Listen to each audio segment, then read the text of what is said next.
Hello everyone and welcome to this episode where I will try to explain the very basics of perspective. What I'm going to talk about is going to be very simple because we do not need much for figure drawing. So I'm going to draw a kind of a ground plane here. Uh, I'm doing this all freehand and I have a limited ability to kind of constrict motion, so I can do this kind of straight lines uh, at times, but not always. So it's only a horizontal or vertical, otherwise it's all freehand. Okay, so we have a ground plane. So this is, let's say, a carpet upon which the model will stand. Now, if I extend these lines,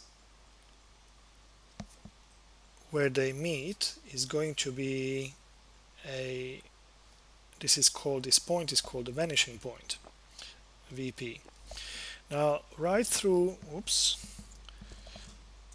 that vanishing point runs a line which is called the horizon.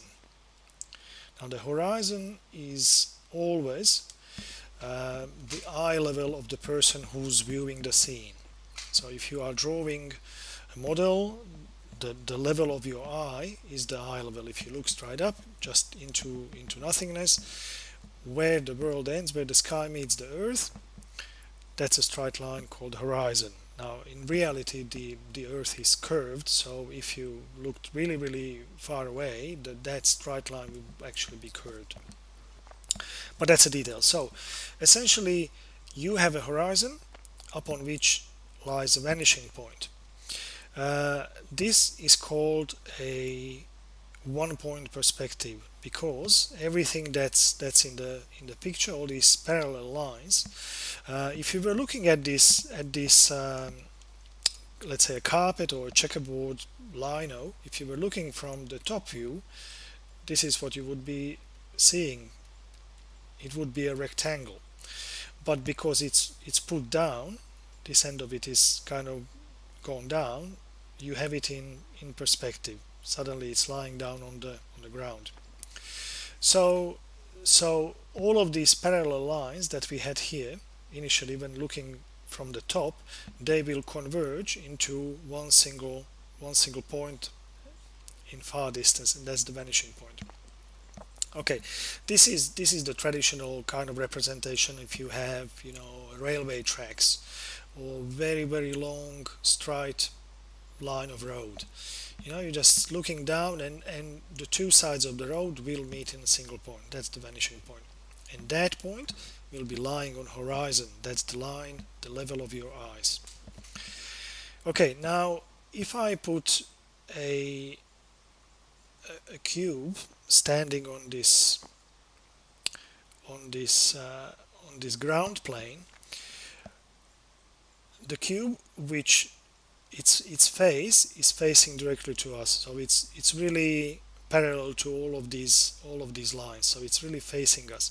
Then the sides of this cube would follow the same formula. They would meet in that single vanishing point up there, and that would be a correct representation of a three-dimensional object on two-dimensional surface. That's what perspective really is. It's that magic. It's the conversion of the three-dimensional world around us onto the two-dimensional plane, which is your drawing pad. So this is the one-point perspective. Now, if I was to change this cube and have its side, so none of its sides would be parallel to these lines. If, let's say, that cube was like this, okay, uh, then this would be a so-called two-point perspective where all of these sides would meet. That would be 2 points because they would meet in two separate vanishing points. That's a vanishing point, and that's a vanishing point there. And of course these lines would also converge, and that one there would converge there. Okay, so this is a 2-point perspective. uh, Obviously the the further away these points, this one vanishing point, let's say 2, because this was 1 in the 1-point perspective, so vanishing point 2 and vanishing point 3, the further apart they are, the less of a distortion you get on converging sides. If they are really close, let's say I'll just put them there and there just for the sake of demonstrating this, then from this point there, from this point there, from this point coming there, you can see how more distortion there would be in this cube. And then this side would go just there and there and there. So you would get something like this. You can see how much distortion there is because those two vanishing points have been brought closer together. So for the sake of figure drawing, usually what we do is we just keep these sides of the cube just parallel to each other. So these two sides will be parallel, that one will be parallel. That just simplifies the matters. The reason for that is that the model is seldom very far away for you to introduce some great distortion. So we just keep these lines for the sake of figure drawing parallel. Obviously, if you were drawing some large building somewhere in the distance, it's a different story. So if I just draw, oops, see, I'm just constricting that, so I have nice lines. So if I was to put this cube down here, then what would happen is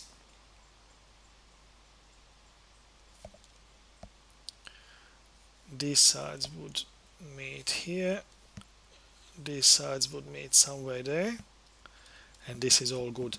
Now this is still a 2-point perspective because this particular side of the cube or edge of the cube is perpendicular.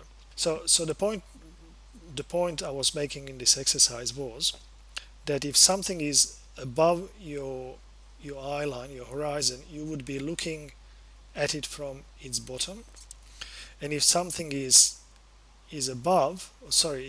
below that eye line, you're looking at the top of it. So you're looking at this cube on the top, and at this cube you're looking from below, so you can see the bottom of it. So that's the main thing where the horizon or your eye line comes into play. If it's above your eyes, you're looking at that object from below. If it's below your eye line or horizon, you're looking at that object from above. Okay, now if we change this cube and we introduce a position where that cube is like such, then we will need this will make it a 3-point perspective where these lines will converge somewhere, these lines will converge somewhere, and so will these lines. Okay, I'll just change to a different color so it's clear. So once there this kind of a rotation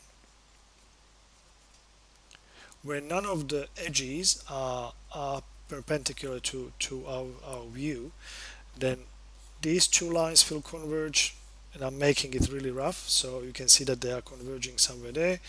These sides will converge over there, and these sides will converge in a third point. So that's why it's called 3-point perspective. It has 3 vanishing points.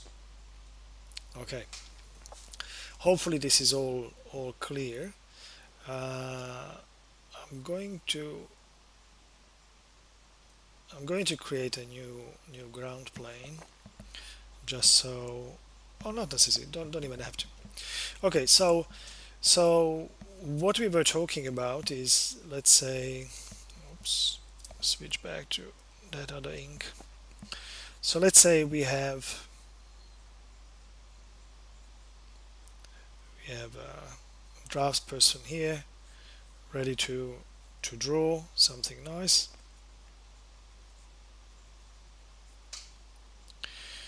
and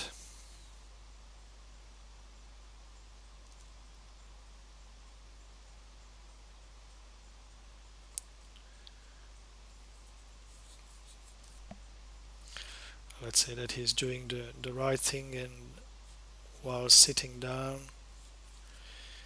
he's he's having his drawing pad in a nice kind of upright position in regards to his eyes.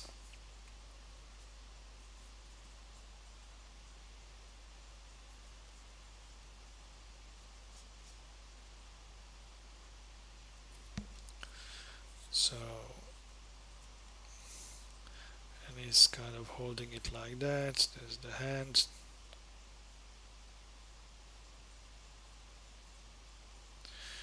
Slightly improportionate, but that's okay. Need to make him a little bit bigger, like such. Let's say. So he's holding his pencil there. He's drawing, and this is the ground. Everybody is on this ground. He's got a chair there on that ground, and all is well. Now, through his eyes, as we said, that's his horizon. Now, if the model is, let's say, if you have a standing model, maybe I should just keep this free and do a new layer there. If we have a if you have a standing model, somebody like that,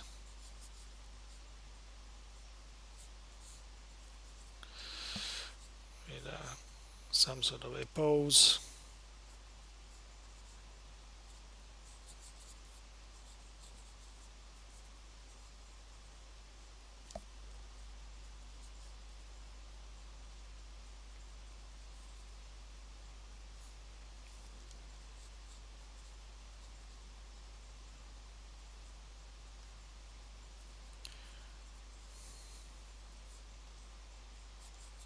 Okay.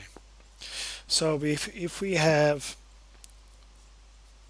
a standing model, then this part here of the model would be above the eye line. So you would be looking at this part of the model from below, right? And whatever is below this line, you would be looking at it either on level or downwards.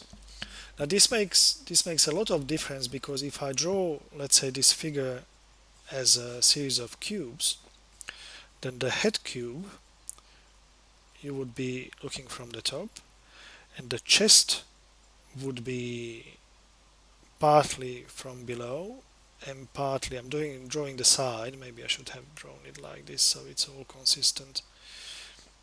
So we're looking at the model slightly from a side. For the rib cage would be partly looking at it from below and partly from above. So you would have that, and then of course the pelvis would be entirely, you would be looking down on it, so you would see its top and the side, and then you would have the legs. That's all the same now. So this is what makes a difference, that if you're looking up towards it, then you need to consider that you are seeing the bottom of that cube, and then when part of it is above and part of it is below the line, then you're looking partly from below and partly from above on that object. Um, all this changes a little bit. It changes a little bit the meaning when, for example, you have like we did here. So you have a person who's, who's partly above and partly below the horizon or your eye line, and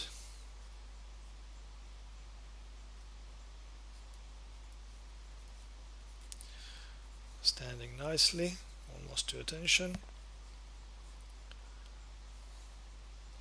And what happens with the head? Let's say that this person, I'm going to omit the hands, so just to keep the clarity. Let's say that this person is looking up to the sky. So suddenly you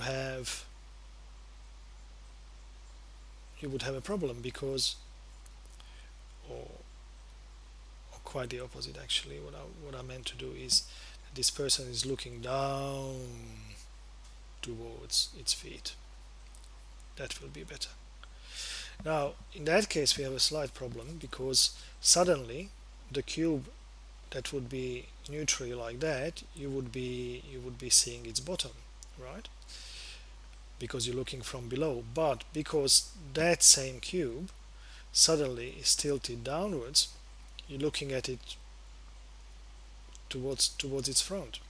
So it always, you have to accommodate to what is happening, not only in regards to where the body part is. If the body part is above the horizon, that you would be looking in a neutral pose, seeing the bottom of that body part. If the head is represented by a cube, then you could see that. But if that head is tilted, if there's a movement in that position within itself, then you have to accommodate for that. Then it's no longer just viewing that body part in a neutral pose. What else is there? I could also, maybe I should talk about, say, a model lying down or kind of reclining or something in between.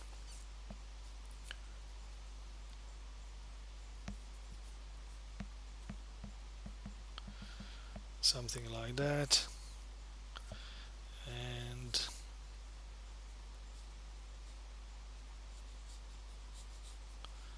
just a quick sketch.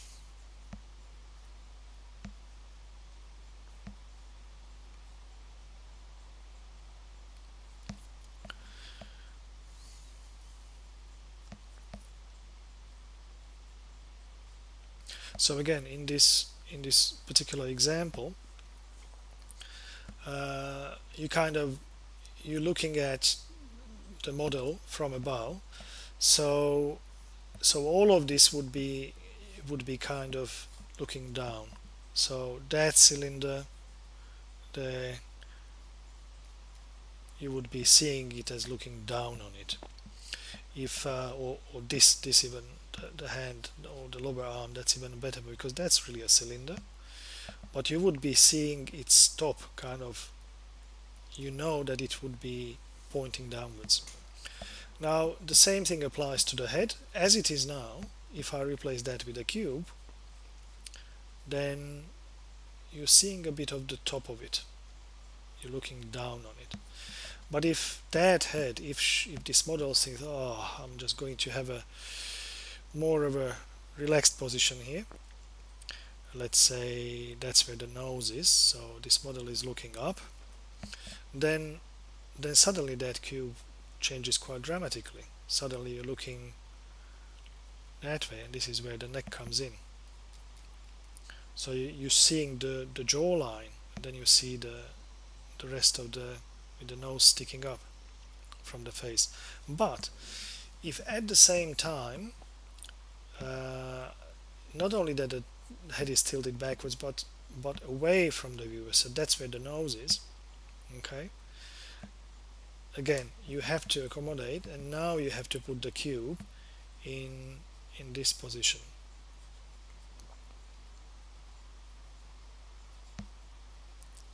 Alright, that's where the nose is, that's where the ear is, that's where the neck comes. It's all kind of compressed, but then that's where it is. So the basic perspective is fine and no problem. You know that the sides of an object converge, they meet at the vanishing point, so that is all good. Now you need to adapt that to the poses that the model takes. And if you do a model, if you take the model apart into let's say the cubes for ease of use, then you need to not only think about the neutral pose where everything is lined up, but also you need to think about the pose where these things shift around, and this particular guy is looking to the aeroplane or something like that. So that's in a very short, just the basics of perspective.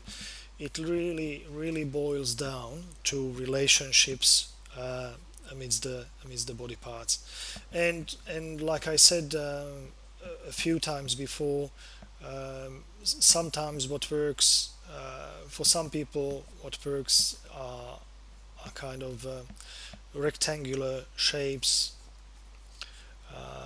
Sometimes it's rounded shapes. It really comes down to what it is that works for you. I mean, you could drive the whole face in a kind of a cubistic fashion, um, and you would still get a result. I mean, basically the as you know, as I said so many times, the reason why we use the shapes is the simplification of how to represent um, each particular body part. So if it is something that is easier to do with the rectangular shapes, then that's what you do. If it's easier to do with the rounded shapes, where this kind of finding where the shapes are is easier for you to do in terms of rounded shapes, then that's what you can go for. So in the end, it doesn't really matter what you use, and as I said earlier, I personally use a combination of both. I think that's the best option. When you come to a point where you need to represent something really rectangular, like I did here with the chin, that's a rectangular shape there. But the whole of the head I derived from a rounded shape. So it comes down to a personal preference. What is it that you like? What works for you? What makes it easier for you to visualize and get a result? All right. Hopefully that's all clear. So essentially, I'll just do another layer here. To recap, what we have is we can have a one-point perspective where the lines converge, and this is like a railroad tracks where you have the sleepers, and those railroad tracks will converge on the horizon. Uh, then we have a two-point perspective where only one side of a cube is perpendicular to what we're looking at, in which case these sides will converge in one vanishing point. Again, I'm doing the sides automatically uh, parallel, but they aren't. If you want to explain this, then they need to be this distortion where you kind of get that. So that's the two-point perspective. And the third-point perspective, when not even this edge of the cube is parallel, in which case you get something like this. So these converge that way, these converge this way, and these ones will converge that way. So that's one point, that's the second point, and this is here. That's the third point. So that would be the 3-point perspective. Other than that, on a case by case basis, you need to decide um, within the relationships, and this is again we're coming back here to the three basic rules when the relationship of the separate body parts to each other will determine the correct proportions or correct distribution of sizes, how things are rotated, and so on and so on. There's another thing that I want to talk about, and that is coming back to the railroad tracks. Okay, so that's the sleepers there, and they recede in the back. Okay, so that's the rail, that's the horizon. Now, the two major parts of perspective that we use every day in our drawing, in our painting, in any visual arts, is that the object that is closer to us is larger than the object that is further away. So you have this diminishing in size as the objects go away. That's one important rule. And the second important rule is foreshortening. So which means that this same object, uh, this rectangular, let's say a cube, if you put it down on the ground, then it's going to be foreshortened. So its relative size going that way and that way will change. And for the foreshortening, I'm going to do a separate video for that because it's easier to demonstrate on body parts. So to recap again, we talked about 1, 2, and 3-point perspective, and we talked about the necessity for you to be aware as you draw that you know whether you're looking down on a body, that's your this is your horizon, your eye line, whether you're looking down onto the body or whether you're looking up, and then within that main determination whether it's above or below your horizon, your eye line, then within itself whether that particular body part is actually rotated in that space, because then you would see it from a different angle. It would appear from a different bit. But you know, there's on the body there are no sharp edges, so everything is fairly fuzzy and round. So it's fairly easy to represent something. It's only when you want to simplify that you really need to worry that much about perspective. When you want to simplify into the simple geometric shapes that and you want to work out a relationship, that's when you need to kind of introduce the perspective. Otherwise, it's all up to you as an artist. Okay.